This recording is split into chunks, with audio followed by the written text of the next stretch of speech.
Assalamualaikum warahmatullahi wabarakatuh. Nama saya Muhammad bin Yusuf. Nama saya Muhammad Syadini. Saya selaku pihak kedua Muhammad Taufik dari Muhammad Hasna. Jadi kami hari ini saya bertanya idea berkaitan dengan imam dakwah pada orang Islam. Kita sebagai segi masyarakat, sentimen Islamofobia, pernah dengar? Islamofobia itu macam apa tu? Sentimen nak katakan takut pada orang Islam lah, tapi takut biasanya berlaku dekat Eropah. Tapi sekarang ni dah macam terbawa masuk ke Malaysia. Mungkin kesan kita macam kurang lah bagi tahu kepada apa, orang Islam hikmah agama Islam ni bagaimana kan. Jadi ini kita nak tanya dulu kan, dengan apa pendapat apa pandangan pada Islam juga saya. Okey, antara faktor dia. Kata boleh tak bagi tahu macam mana cara kita nak ikatkan, maksudnya nak pastikan hikmah berdakwah kepada orang Islam, cara kita lah kan, cara menjadi dua Kali ini membina hubungan harmoni dalam masyarakat, iaitu kita perlu mewujudkan sifat saling hormat menghormati antara satu sama lain, tanpa mengira kaum, agama dan bahasa.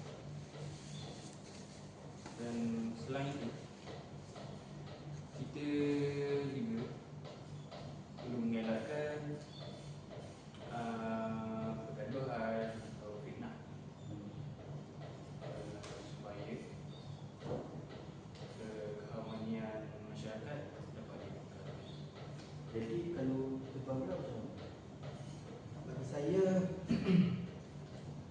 individu dalam kalangan Islam ini memainkan peranan yang agak penting dengan menunjukkan akhlak yang baik, macam berlaku adil, jujur dan saling menghormati antara kaum tanpa mengira agama. Akhlak, bila kita menunjukkan akhlak yang baik secara konsisten ni, dia dapat menunjukkan apa orang kata, Keindahan ya, dia dapat menunjukkan keindahan dan kedamaian di dalam agama Islam ni. Dan secara tidak langsung ajaran Islam ni tidak kata agama Islam ni secara tidak langsung bukan secara teori saja, melainkan ianya diamalkan dalam kehidupan seharian umat Islam. Jadi sekaligus dia dapat menghapuskan pelbagai perspektif negatif terkait dengan agama Islam. betul. Islam ni macam sesuatu berlaku ada contoh kan, kalau ada sebab juga contoh semula kadang orang Islam tak faham kan apa yang maksud kita kan sebagai apa pengamal agama Islam. Tapi saya pula kenapa kita boleh kan kena menunjukkan jenis Islam ni kepada orang Islam. Contoh kita tahu lah kan, Islam ni bukan agama Ahmad. Saya cakap tadi kan, untuk yang baik, maksudnya kita tak lihat, kita jangan tunjuk akhlak yang buruk kepada orang Islam. Macam kita tiba-tiba kita dekat luar masjid kan, luar masjid tu orang tengah solat Jumaat, kita pergi sarau. Tu kita tak nak lah, kita kena contoh berdisiplin lah.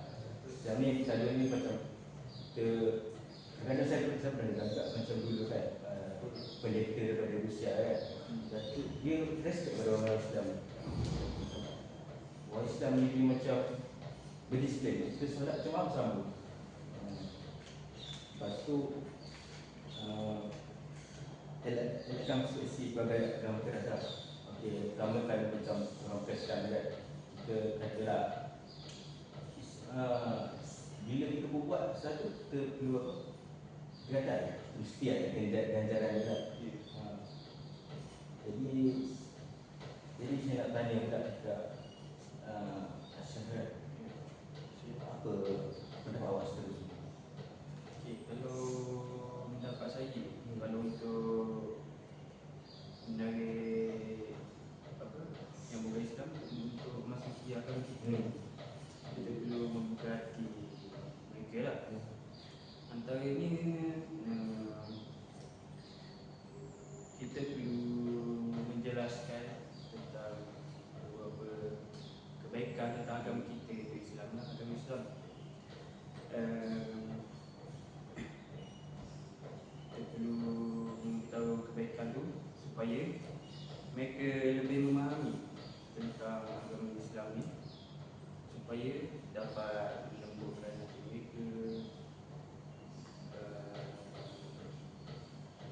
macam ni, dapat melembutkan hati mereka supaya mereka lebih tertarik untuk memasuki agama Islam. Betul kan? Dalam surah Al-Nahl dia kata, wahai kamu secara hikmah dan nasihat yang baik. Jadi bagaimana kita dengan Saya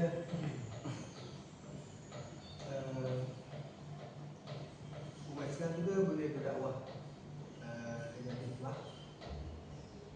Dakwah dengan hikmah ni biasanya kalau kita tengok tabligh, dia akan datang dari rumah ke rumah kan.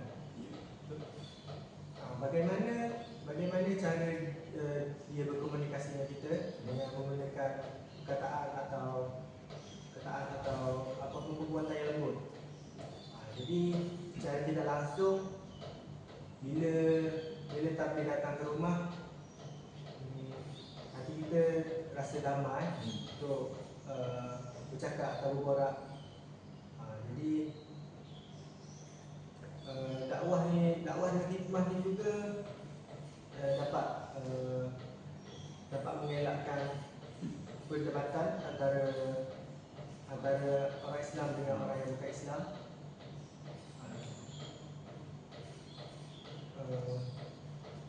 Dakwah dengan hikmah ni kita perlu elakkan ketegangan, sebaliknya fokuskan kepada nilai keadilan dan kemanusiaan. Jadi dengan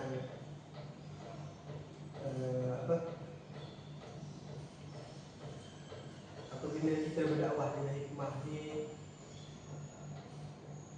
kita perlu menggunakan bahasa yang lembut dan secara rasional supaya ia mudah diterima untuk masyarakat Islam atau bukan Islam. Tapi kan kita kena elakkan sama bangsa dan maksudnya dakwah secara toleransi lah. Kadang-kadang kita kena ada pemahaman kan sebagai Muslim kan. Yang kita dah ada garis panduan kan cara agama kita kalau dia kalau agama ni mungkin dia akan boleh tolong kita macam masjid ke apa. Tapi dia sebagai Muslim boleh pergi apa, contoh kita pergi tokong tu kan, pernah berlaku lah kan macam zaman ni apa, masa banjir jadi susah sampai Datuk Zakir Naik pun bising juga masa tu. Lepas tu kurang dah salah faham lah dalam agama kita. Kita kena macam gunung Kasih gunung Kasih ada saya baru baca tadi kan dalam rujukan Muhammadiyah. Biasanya Muhammadiyah ni terdapat kumpulan modern dekat Indonesia kan. Saya baca dia tu jangan kamu berdebat dengan ahli kitab, melainkan dengan cara yang baik ataupun sopan, ataupun dia kata orang yang menghina kita lah. Maksudnya itulah bagi saya akan lebih faham. Jadi saya ada cerita kan, bukan yang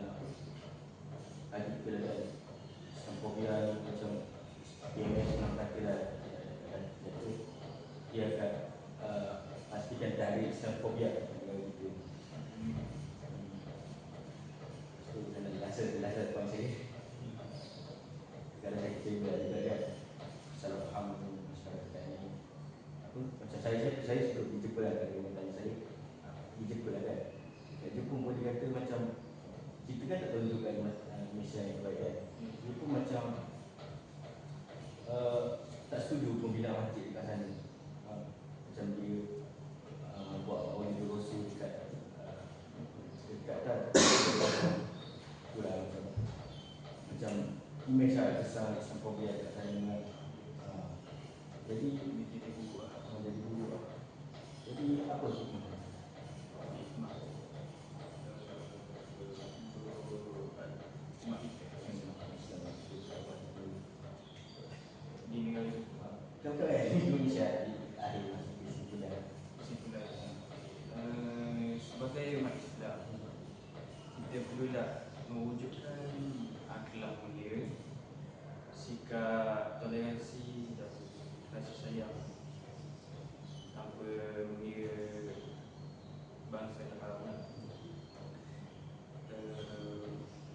supaya mereka dapat melihat keindahan ajaran Islam. Sebab Saya tak ada nak tambah banyak. Macam poin yang saya kata tadi, peranan individu ni memainkan peranan yang penting dalam menunjukkan keindahan umat Islam, keindahan agama Islam kepada agama lain. Bila kita war-warkan keindahan agama Islam ni dari segi tak kira perbuatan atau percakapan, ia sekaligus dapat menarik minat orang bukan Islam untuk mendalami agama kita.